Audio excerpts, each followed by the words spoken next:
গুরু যদি ফর্মে থাকে সে আনার পেছন ফাটে, জিও গুরু সবাই ফাউল। আজকে রান্না আমি করব, আজকে আর মা করবে না। আজকে এরকম চিকেন এনেছি, এরকম চিকেন মাতরোজ বলে লাল লাল ঝাল ঝাল করে, আজকে মাকে দেখিয়ে দেবো আমিও রান্না করতে পারি। প্রথমে আগে পেঁয়াজটা ভেজে নেব। এই যে পেঁয়াজ আর রসুন এরকম কুচো করে রেখেছি, আর এর মধ্যে গাজর, গোল গোল আলু, ক্যাপসিকাম কেটে রেখেছি। ক্যাপসিকামটা ভাজিনি, ক্যাপসিকামটা ভাজলে কি হবে, যে সবুজ একটা রং, এই রংটা কিন্তু আসবে না, তাই জন্য ভাজিনি। এর মধ্যে আছে কাশ্মীরি লঙ্কা গুঁড়ো, লাল রং করার জন্য, লাল লাল ঝাল ঝাল, তাই লাল রং করার জন্য এনেছি। এটা হচ্ছে গরম মশলা, এটা হচ্ছে হলুদ, আর শুকনো লঙ্কা, তেজপাতা, আর এটা তো নুন, নুন তো রাখতেই হবে, নুন আছে, আর সর্ষের তেল, আর এর মধ্যে আছে শুকনো লঙ্কা, আদা, রসুন, জিরে বাটা, বাদ বাকি সব মশলা ফসলা দিয়ে বেটেছি। এটা যদি আমি মিক্সার গ্রাইন্ডারেই করেছি। তা আজকে প্রথমে আগে আমি পেঁয়াজটাকে ভেজে নেব। তেল আরেকটু দিতে হবে, তেল একটু ছিল, মা কালকে কি একটা ভেজেছিল বলে তেল একটু ছিল, কিন্তু আরেকটু তেল লাগবে, আরেকটু তেল না দিলে হবে না। অল্পই দেবো, ব্যাস এইটুকুতেই যথেষ্ট, আর লাগবে না, এইটাই অনেক হয়ে গেছে তেল। মা দেখলে রেগে যাবে, এত তেল তেল দিয়ে রান্না করেছিস, হ্যাঁ, মা দেখলেই রেগে যাবে। আজকে আমি আর বাবা, মা আজকে মামার বাড়িতে, আমি আর বাবা আজকে এরকম লাল লাল ঝাল ঝাল করে জমিয়ে রান্না করব।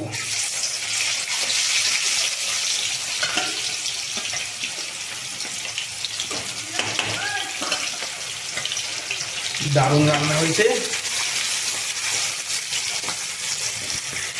ভাজাটা একদম লাল লাল করে ভাজতে হবে। এই আদা নয়, এর মধ্যে রসুন আর পেঁয়াজটা পুরোটাই দিয়ে দিলাম এর মধ্যে, ভাজাটা ভালো করে হোক। আর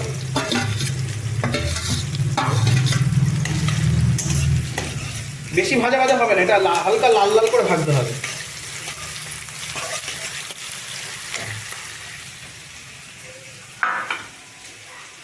আর এবার আমি কি করব, এই যে মাংসটার মধ্যে আমি এই বাটা মশলাটা পুরো মাখিয়ে নেব।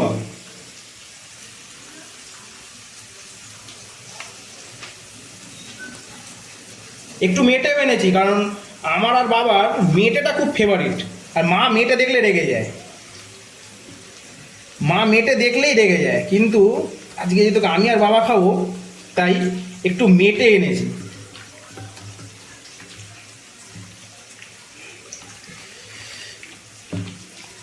এর মধ্যে এখন একটু নুন দিয়ে দেবো, অল্প, এখন একটু অল্প দেবো, আবার যেহেতু পরে দেবো। আর দেবো হালকা লঙ্কা গুঁড়ো, লঙ্কা লাল করার জন্য। আর দেবো এর মধ্যে কাঁচা তেল, একটু কাঁচা তেল না দিলে বেশ মানে তেল তেল জিনিসটা আসে না। এইবার ভালো করে আমি এটাকে মেখে নেব। ওদিকে আমাকে দেখেও নিতে হবে পেঁয়াজটা কতটা ভাজা হলো। পেঁয়াজটা কিন্তু বেশি পুড়ে পুড়ে গেলে হবে না, পেঁয়াজটা হালকা মানে বেরেস্তা একদম হয়ে গেলে হবে না, যেটা একদম বিরিয়ানিতে এটা লাল লাল হয়ে যায় ওরম পেঁয়াজটা হয়ে গেলে হবে না, হালকা করে শুধু ভাজা ভাজা করে নিতে হবে। দেখিয়ে দেখিয়ে কতটা হলো, আরেকটু হতে হবে, আরেকটু হতে হবে পেঁয়াজটা, আরেকটু, হ্যাঁ আরেকটু থাক, আরেকটু হোক।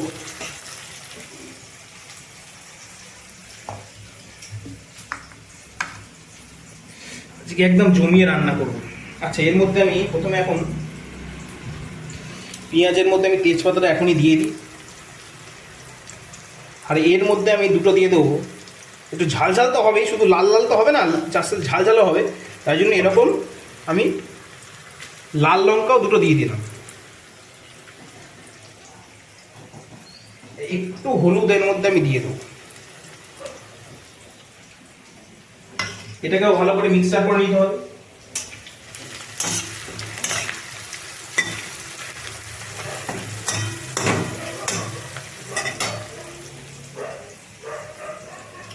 বাদ বাকি এখানে যা মশলাগুলো আছে সেগুলো আমি সবই এর মধ্যে মিশিয়ে দেবো, যেহেতু পরে আমি আর কোনো মশলা দেবো না, যা দেওয়ার এখনই আমি মশলা দিয়ে দেবো, পরে আর কোনো মশলা দেওয়ার সিন নেই। তাই সব যা মশলা আছে সব এরকম একত্রিত করে এর মধ্যে আমি দিয়ে দিলাম। একটু মাংসর স্টাইলটা আলাদা, সব কিছু দিয়ে দিয়েছি এর মধ্যে। এবার এইটাকেই ভালো করে মিক্সচার করে নেবো এরকম লাল লাল। ও এখনই রংটা দেখো মাংসর কি হয়েছে। আজকে একদম ফর্মে ফিরে এসেছি পুরো।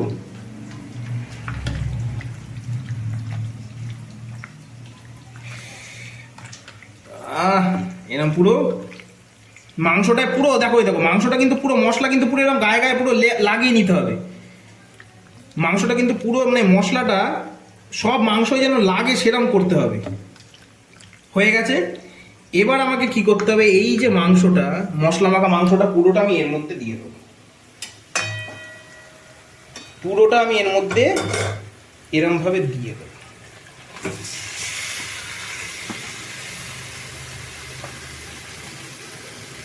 দেখি জায়গাটা একটু জল নিয়ে, জায়গাটা হালকা ধুয়ে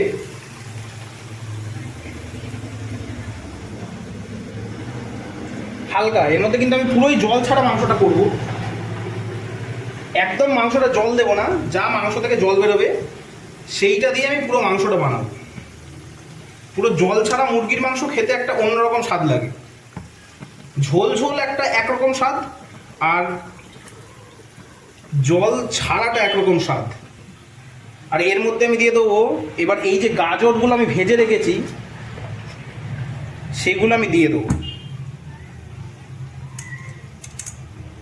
গাজরগুলো দিয়ে দিলাম, ক্যাপসিকামগুলো আমি একটু পর দেবো, আর আলুগুলোও দিয়ে দেবো।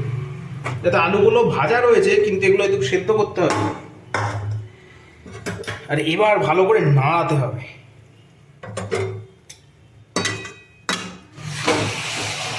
এবার মাংসটা ভালো করে নাড়াতে হবে। গাজর আলু সব দিয়ে দিয়েছি, শুধু ক্যাপসিকামটা এই যে এরকম করে রেখেছি। ক্যাপসিকামটা কিন্তু আমি এখন দেবো না, ক্যাপসিকামটা দেবো সব লাস্টে, যাতে এই সবুজ রঙটা যাতে থাকে। এই মাংস যখন দেখবো মোটামুটি তেল ছেড়ে দিয়েছে, তখন যেহেতু জল ছাড়াতে তেল ছাড়লেই বোঝা যাবে, তখন আমি লাস্টে একদম ক্যাপসিকামটা দেবো গার্নিশিংয়ের জন্য। মাংসর রঙটা দেখো বন্ধুরা। এবার কিছু না, এবার আমাকে হালকা কী করতে হবে, এরকম মাংসটাকে সিম করে গ্যাসটা চাপা দিয়ে দিতে হবে।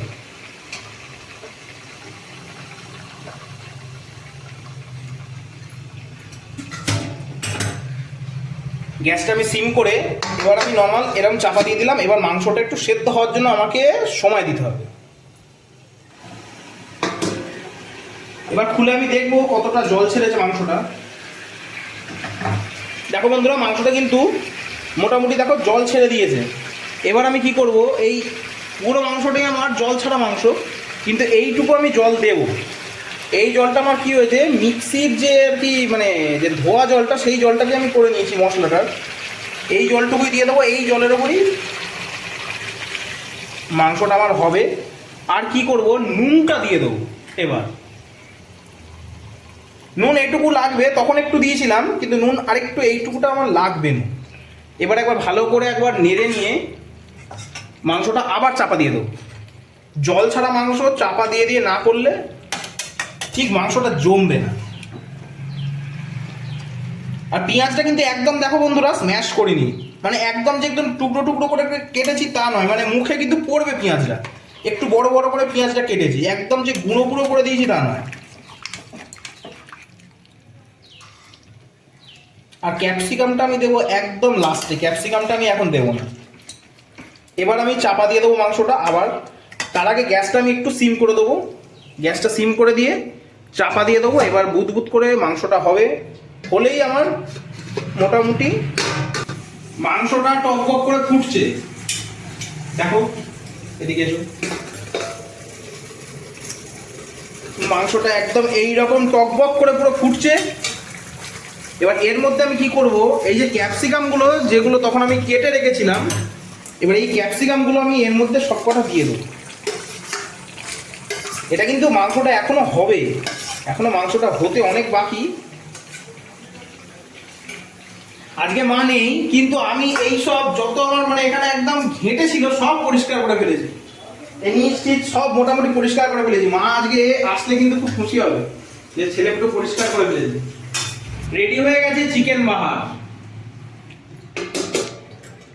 শুধু একটা জিনিস বাকি আছে, সেটা হলো এই যে ধনেপাতা কেটে রেখেছি, এই ধনেপাতাগুলো আমি মাংসের মধ্যে দিয়ে দেবো। পুরো মাংসটা রেডি হয়ে গেছে, কালারটা এসছে দেখো। এই জন্য আমি চিকেন বাহার কেন বলছি, এর মধ্যে গাজরের রঙটা, আলুর রঙটা আর এইরকম লাল লাল ঝাল ঝাল একদম স্পাইসি করে, সেই জন্যই আমি মাংসটার নাম দিয়েছি চিকেন বাহার। এর উপর একটু ধনেপাতা এরকম করে ছড়িয়ে দেবো। দেখেছো রঙটা কিরকম লাগছে বন্ধুরা? একদম